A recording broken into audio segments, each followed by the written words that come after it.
Well, happy Easter 2026 from Dr. Randall. It is April 5th, 2026, and I'm here to uh, do the third demonstration in my series of Streamlit recipes for developing AI agent applications. And if you'll recall, if you watched last week's was the basic AI agent chat application with web search capabilities so it could go out and answer your questions in the most up to date fashion.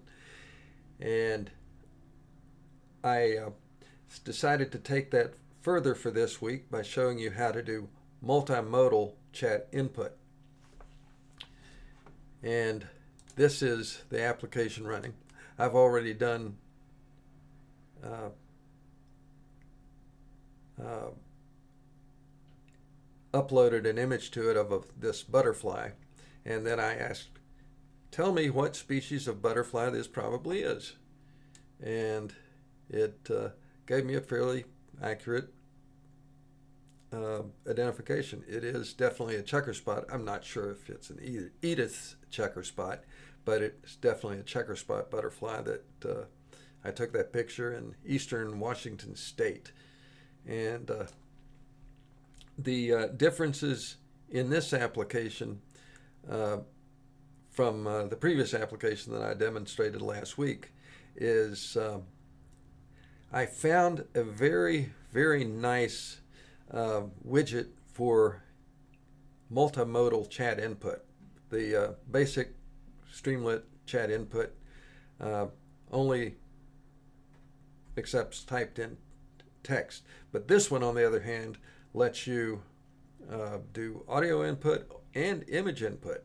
So I added in code that finds,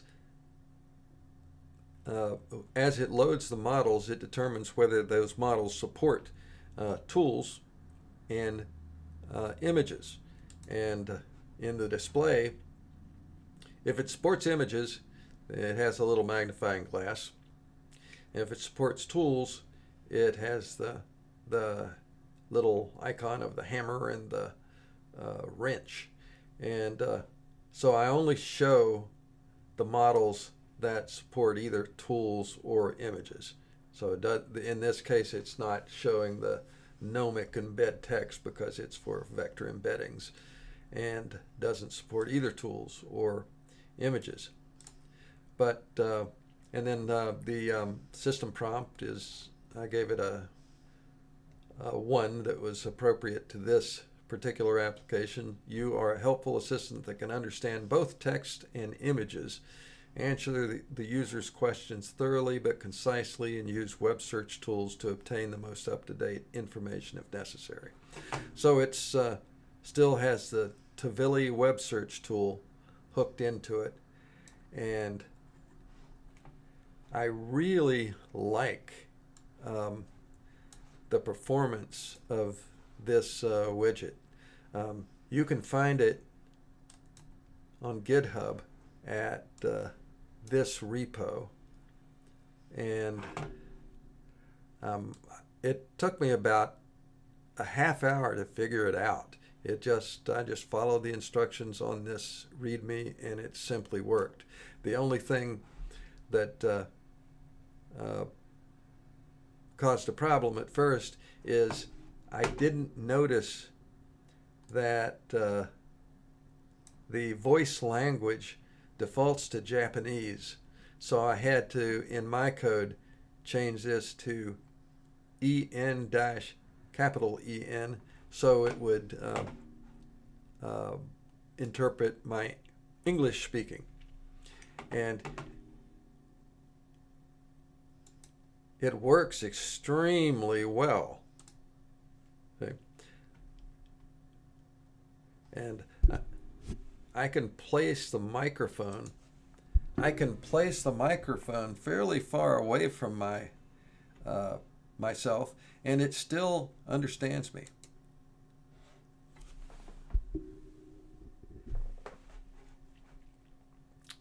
I'm not sure what it's going to make of that question because it's not really a question.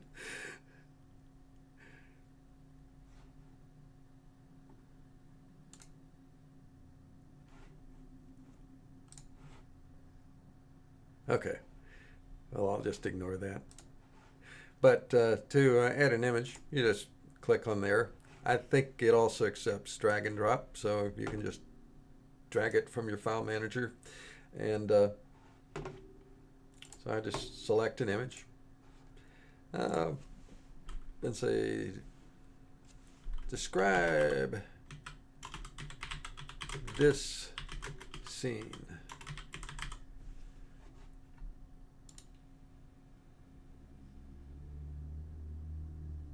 See if it detects two moose in the lake.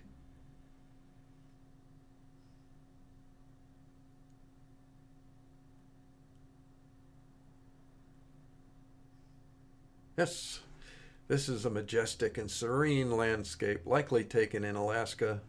Key elements include wildlife in the foreground. Two moose are standing in the shallow, calm waters of a lake or wide river.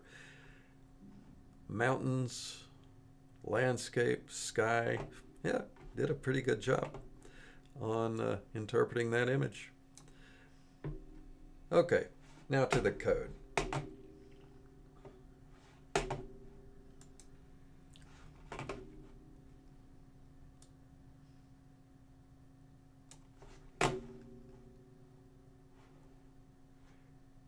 Yeah, I have to remember when I go to the code that I don't go to OBS Studio and start trying to interact with it there like I just did. It's a little blooper. Okay.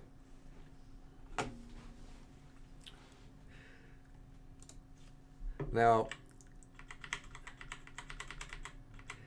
it still contains the Tvili search as a tool. Now I had to add base 64 as a dependency because to send images to your LLM, you have to convert them to base 64 encoding. You can't send it in binary format. LLMs understand text. So you send it base 64 encoded, and then in the LLM side, I guess it does the decoding again and does the interpretation. What I really like is this third-party library that provides the multimodal chat input. That just worked very smoothly, and this guy deserves a lot of kudos. So go to his GitHub site and give him a star because he deserves it. And so it's ST chat input multimodal. I had to add that using UV.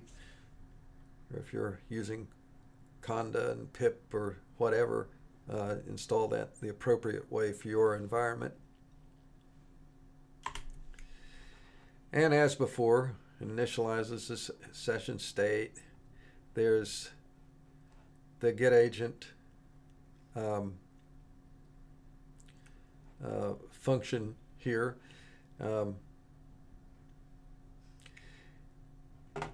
If the model is stored in the system state, indicating both its name, its display name, whether it supports tools, and whether it supports vision. So right here, I don't add Tvili search as a tool unless the model actually supports tools. Because if you'll remember from my demonstration before, if you set a model up with saying that it has Tvili search as one of its tools, and then you try to use it, you'll get an error because the agent created by LangChain will go and try to use the tool, but then the LLM will come back and say, I don't support tools, so you'll get an error message. So I don't add that into the configuration unless I know that it supports tools. And as before, here's the get models function, which is a little bit more complex than in the previous application. Before, I believe I only stored the model names in the session state. And in this case, I store dictionaries for each model with flags to indicate whether it supports vision, whether it supports tools, its actual name, and the display name. The display name is what's actually shown in the dropdown. They're different because the display name has the emojis to indicate the capabilities of the model. But when you actually set up the agent, it's only going to work with the actual name of the model. And it has the same, very similar code as before, but the big difference is in handling the user input, because now the user input cannot be assumed to be only text. The stuff that you type into that multi-user input widget, what you type into it is still text, and what you speak, an input via your microphone, is still text. It's translated to text on the fly, and it's not saved in a binary format, but it's actually translated into text. So this text conditional handles both what you've typed in and what you've spoken. The images, on the other hand, are handled by this clause. And here is where it loops through the files that you've input. It's configured by default to accept up to 5 files. And for each of those files, you have to translate that to base 64 encoded text, and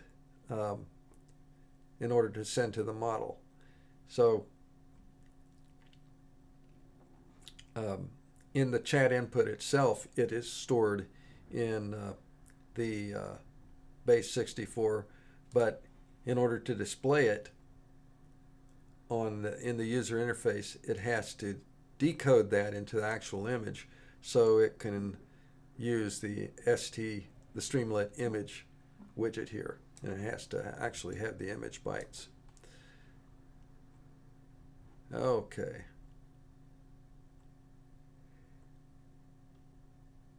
So going down, I have it configured so that the only accepted file types are JPGs, PNGs, GIFs, and WebPs. I'm not even sure what that is, but any of those should be acceptable. And the user input uses an empty array for the accepted file types if the model doesn't support vision. So one thing I found is if you do choose, going back to the application, one thing, if you do choose a model that doesn't support images, it'll still let you pull up a chooser and select something,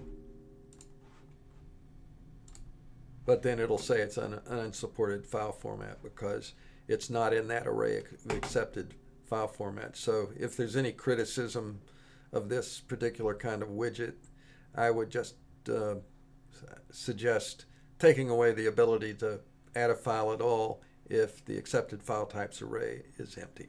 But that's fairly trivial. So, and if I choose Gemma 327B here, it's not going to have access to web search anymore, but it will be able to analyze an image.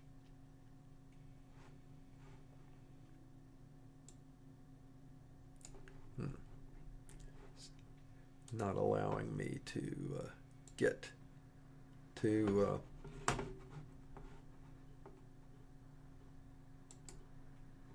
the bottom of the thing. Okay, I just had to do that. All right. So I'll see what Gemma has. Describe this painting.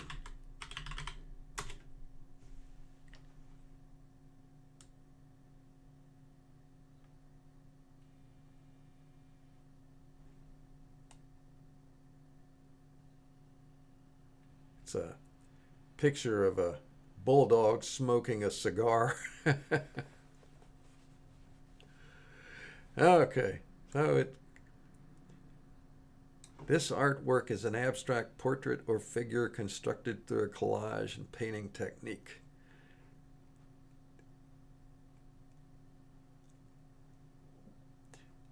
It doesn't say that it's a dog, that it interprets it as being a bulldog.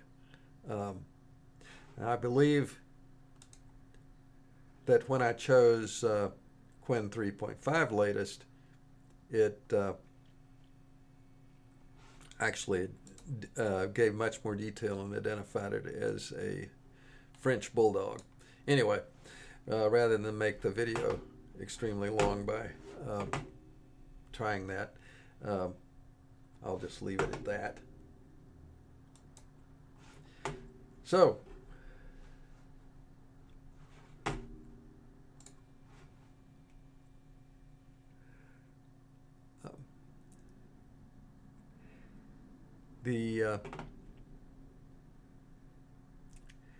when you go to do the actual agent chat, you have to kind of do the reverse of what the code did in order to display the image in the UI. In this case, well, it doesn't actually have to do the reverse. It doesn't have to decode it into bytes. It just keeps it as the base 64 data, but then it has to add that to the human message content as type image base 64, then the base 64 data string, and then it has to identify the MIME type. And what I did is I added this function MIME type from file name. So based upon the extension of the file, it selects the proper MIME type.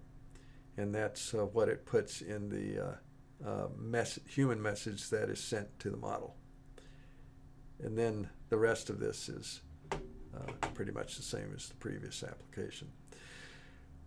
So there you go. I hope you find that interesting and you can figure it out and try it out yourself. Next week, I plan on describing an application, an AI agent that connects into MCP servers to drastically improve the functionality and capabilities of the agent. But until then, I hope you enjoy this.